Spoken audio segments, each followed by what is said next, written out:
Working aboard cruise ships, especially some of the older vessels, you end up hearing all kinds of strange stories. Sailors and crew members are known for swapping tales, some lighthearted, others downright chilling. While I've never been the superstitious type, there's one incident I witnessed a few years back during a South American season that still sends chills down my spine. It was around 4 years ago when I was assigned to a ship doing a South American route. I often found myself spending time with the Brazilian crew members. They were a lively bunch, funny, relaxed, and easy to get along with. One of them, a friend of mine, was the gift shop manager. He was a good guy. Always full of stories and jokes, but he had one recurring complaint: his team. According to him, they were always trying to dodge responsibilities, and their go-to excuse was unusual, to say the least. He told me, half joking but with a tinge of frustration, that they kept claiming to see a little girl running around the shop, laughing, playing, then disappearing. At first, I chalked it up to them messing with him or just trying to get out of work. Still, he was adamant. Every time someone scheduled for a late shift, they come back talking about seeing a kid where there shouldn't be one, he'd rant. They say she runs between the aisles, giggling.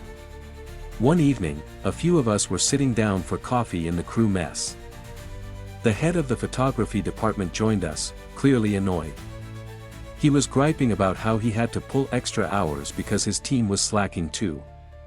I remember thinking, must be something in the air tonight, everyone's fed up. Then, a few hours later, I got a call from the photo manager. Her voice was shaky.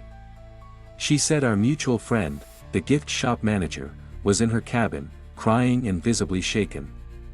That caught me off guard. This guy wasn't the type to break down, and I figured maybe something serious had happened back home. I rushed over, expecting bad news. But what I found was something I didn't expect. He was sitting on the floor, pale as a sheet, hands trembling. He looked up at me and simply said, "I saw her." He explained that he had been in his office late that night, catching up on some paperwork. His office door faced one of the shop's main walls, which had a large mirror running across it. The place was quiet, until he heard faint giggling, the sound of a child laughing softly in the distance. Thinking it was a prank, he looked up. In the mirror's reflection, he saw the shadow of a little girl. She was just barely visible, peeking into the office from the side of the door as though she were hiding but trying to sneak a look at him. The strange part? She wasn't visible outside the mirror, only in the reflection. That was enough for him. He shot out of his seat and ran from the office, heart pounding. As he fled, he could still hear the giggling behind him, followed by the unmistakable sound of tiny feet sprinting across the shop floor and into the casino, which was located on the same deck. Now, I've never been a huge believer in the supernatural. I like things I can explain. But the next day, still disturbed by what had happened, I mentioned the story to my boss. Her response stopped me cold. She said that about 20 years ago, a young girl had died on that very ship. She was exiting the theater with her parents and, like most kids, ran ahead of them, playing as she weaved around the gift shop and toward the casino. Eventually, she reached the atrium, a large open space with glass elevators and a balcony that stretched from deck 12 all the way down to deck 5. While leaning over the railing to look below, she lost her balance and fell. She died instantly upon hitting the deck below. After that, crew members started reporting odd things. Giggles when no one was around. The sound of running footsteps. Shadows in reflections. The gift shop and casino became known among staff as hot spots for strange sightings. Whether it was her spirit or just a ship playing tricks on the mind during long, lonely nights, I'll never know. But ever since that night, I've never looked at mirrors on board the same way again. After my dad passed away, I ended up staying with a close friend and his mom for a while. Things between my mother and me had become strained. Grief has a way of creating distance even between the closest of people. I didn't really want to stay at someone else's house, especially not long term.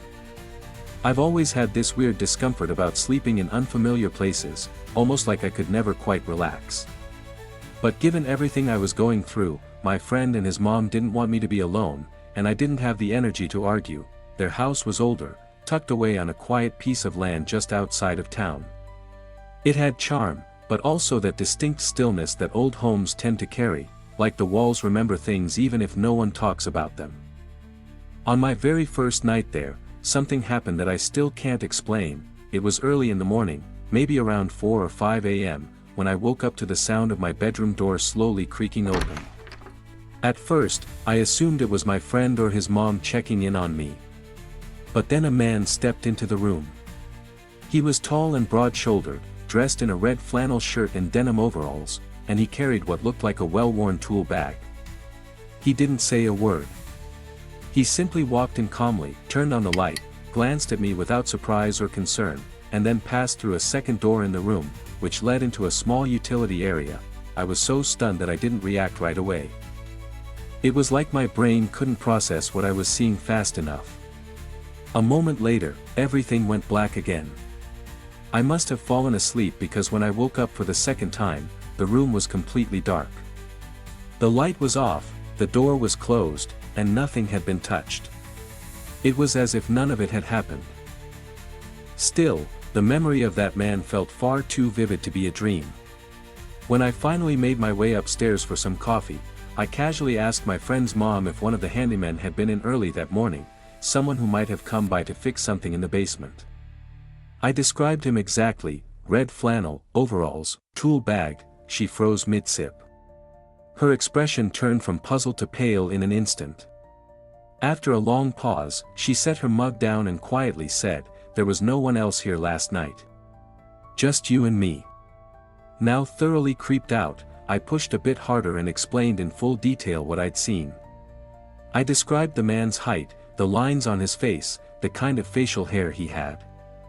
Even how he carried himself. She didn't say a word until I finished. Then, without another comment, she stood up and left the room. A few minutes later, she returned holding an old photo, faded, but still clear. When she handed it to me, my heart nearly stopped. It was him. The same man I saw in the basement. Same red flannel. Same overalls. Same face. She took a breath and explained who he was. The man in the photo was her grandfather, the original owner of the property. According to her, he had died nearly 30 years ago. Back then, the family farm had been on the brink of ruin. He had poured every penny they had into raising horses, hoping to save the business, but the gamble failed. Facing foreclosure and determined to protect his family, he made a devastating decision. One stormy night, he walked out into the middle of the pond with a lightning rod, knowing exactly what he was doing. The lightning struck, and he died instantly. But his sacrifice wasn't in vain. His life insurance policy paid out, and the money kept the farm afloat. It allowed the family to stay in the home and keep their land. She told me that occasionally, strange things would still happen around the house: tools moved, lights flicked on and off, quiet footsteps in the night, but nothing ever malicious. Just present. As if he never really left.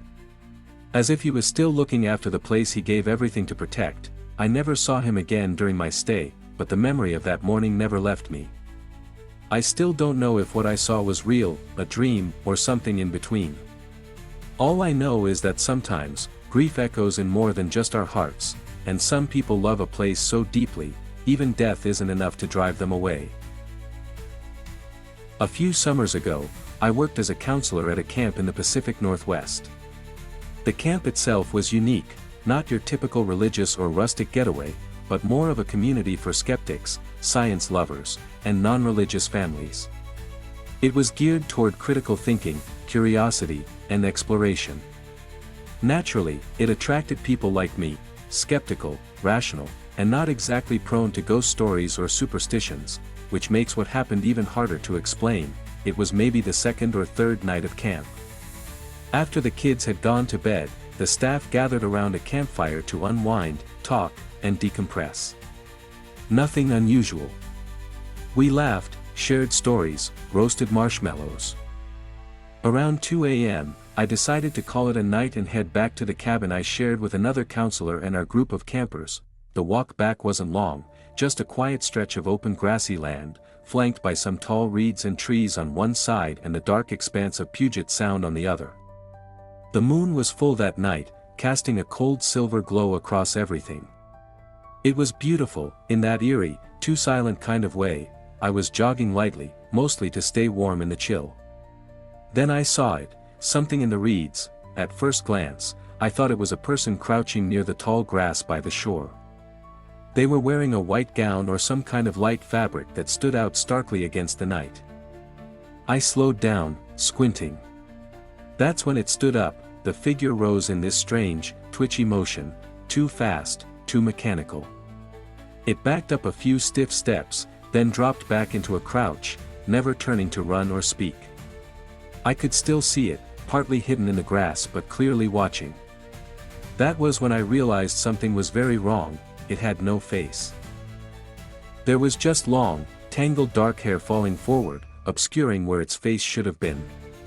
And its movements. I don't even know how to describe them. Unnatural. Offbeat. Not like a person at all. I felt it immediately in my gut. Whatever this was, it wasn't human. Panic hit me like a wave.